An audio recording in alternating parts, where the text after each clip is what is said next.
فاطمه الزهراء من مراكش، مرحبا بك. وي سيدي بونسوار. لاله مرحبا. مساء النور، شكرا بزاف على هذا البرنامج. مرحبا لاله فاطمه الزهراء. سيدي بغيت نعاود انا على المشكل ديالي. مرحبا لاله فاطمه الزهراء، شحال في العمر ديالك الا سمحتي؟ وي عندي 25 عام. 29 عام.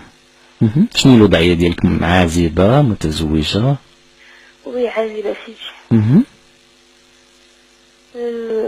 جو سي بيان هادشي اللي غنقول دابا راه غيأثر في بزاف ديال الناس، وبزاف الناس غيدعيو فيا وهذا وهذا اكسيتيرا اكسيتيرا، مي انا غنقولهم. سيدي انا كنعرف عمي، ما كنتش كنعرفو، نظرا للخلافات كان بينه وبين جدي الى حدود سنة 2008. كنعرف بلي راه عندي شي عمي في الرباط اكسيتيرا اكسيتيرا، عمرني ما شفتو. واحد المناسبة عائلية دخلوا عمامي باش يصلحوا ما بين جدي وعمي الاخر.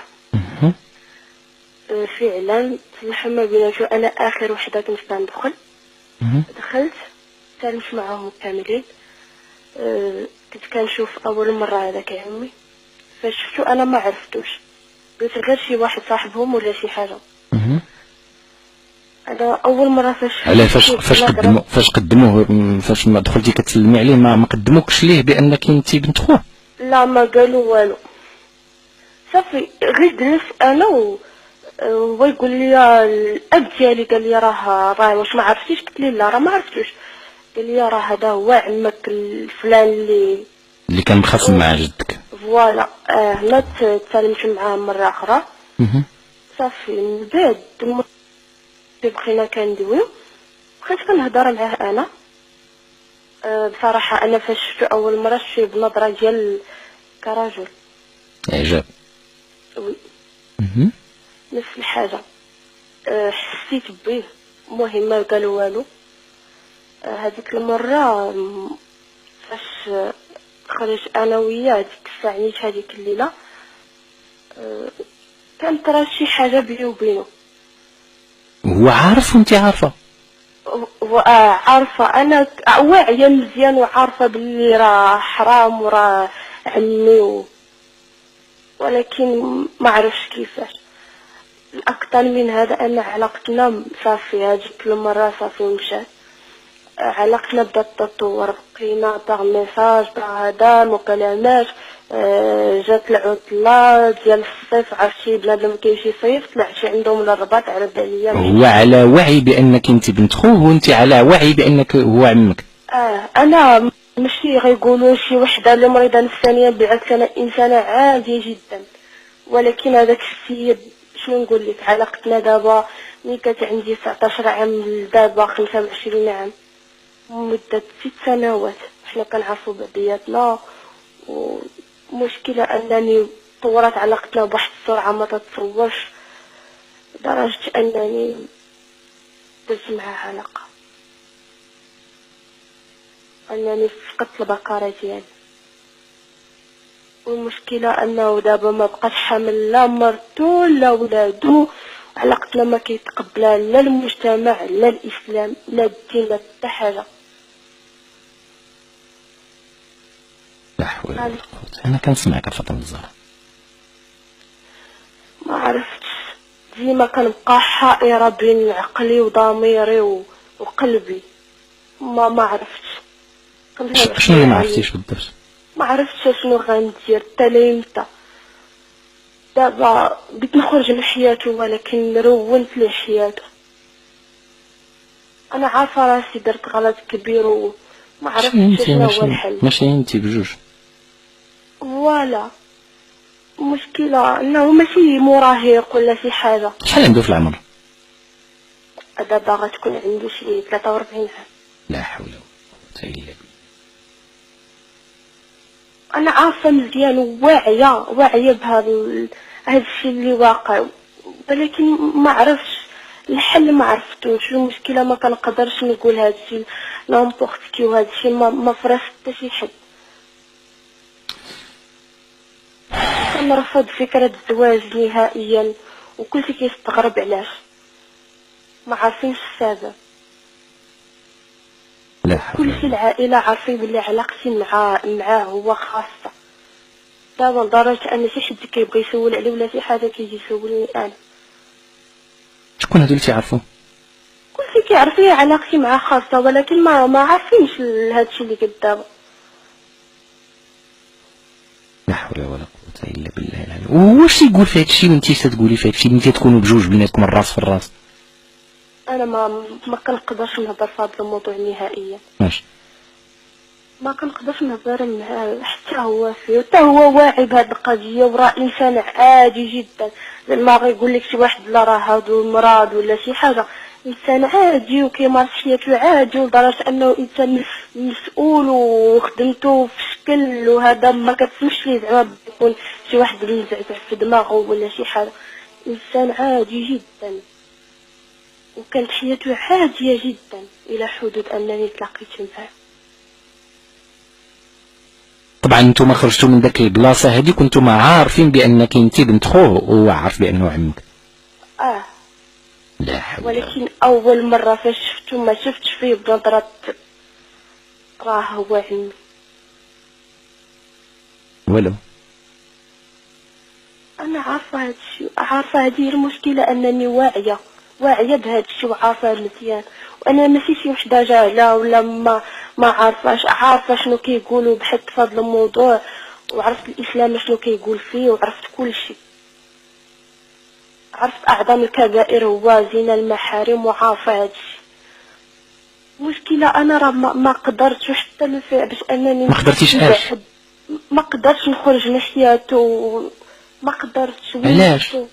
ولفتو ما عرفتش كي راه نقول لي.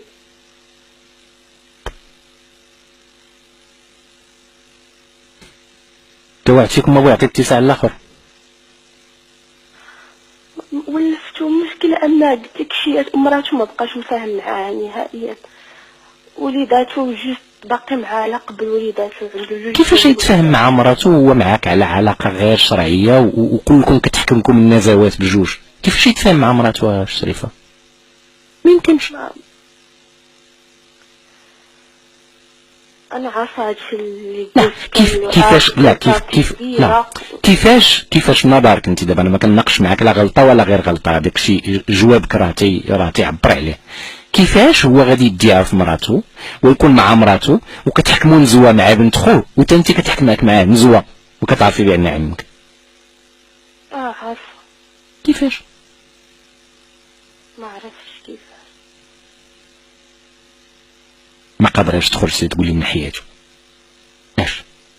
غدا باش بغيتي تلقاي سيدي ربي غدا انت دابا باش؟ هذا هو المشكل اللي كيعذبني. ياك الا من اتى الله بقلب سليم، باش غادي تجي قدام سيدي ربي توقفي قدامه؟ باش هي حاجه اللي كتعذبني وكتخليني ما نعس.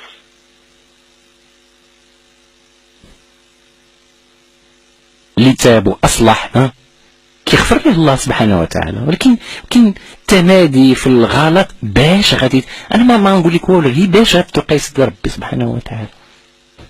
ديما كنطرح على راسي نفس السؤال. لا ماشي سؤال هذا، بس كتحسي احساس هذا. باش غادي تلقاي الله بغض النظر عليه واحد هو ما كيهضرش معايا، كاين باش غتلقاي الله انت سبحانه وتعالى. باش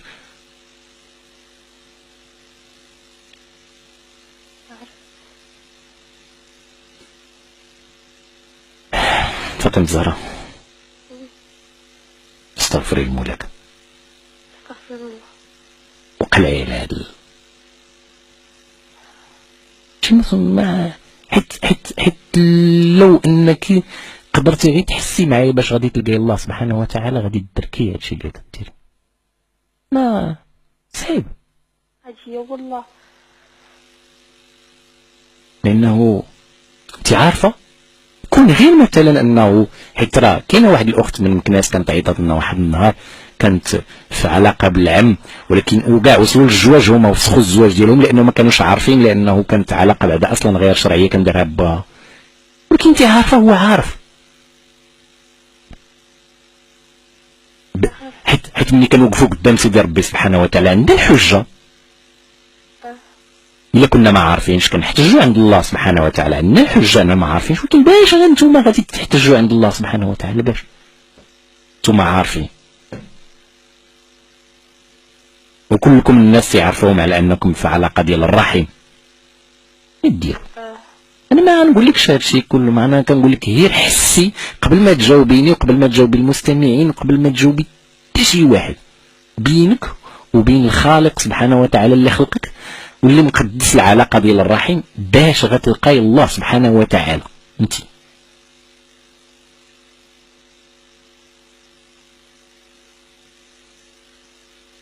ما تجاوبينيش انا دابا، ما كنحتاجش الجواب دروك، فكري.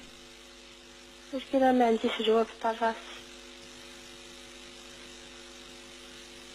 واحد عارف، انت عارفه باللي هذا عمك. هذا هو المشكل الكبير، وبجوجنا كبار وواعيين.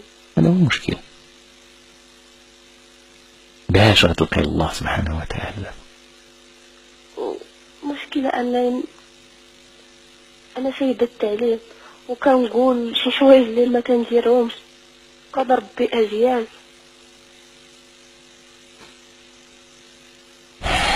واش تخسري لي هذا الراجل ما باقيش تلاقيتيه؟ راه ما يمكنش، راه كنشوفو في كل مناسبة ولو أنني ما نهضرش معاه. نتوما كتشوفوا في كل مناسبة وفي غير مناسبة، لأن في كل مناسبة غادي كتلاقاو في إطار العائلة، ايوا في غير المناسبات كتلاقاو في باش ترضيو النزوات ديالكم. كاين هادشي ولا ما كاينش فاطمة الزهراء؟ كاين.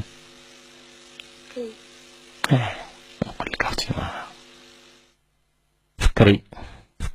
فكري باش تلقاي الله سبحانه وتعالى، وإلا كان الله عنده قيمة اعتبارية في حياتك، كنعتقد باللي راه اللي تاب وأصلح راه من بعد ذلك فالله سبحانه وتعالى يتولاه بالمغفرة والرحمة.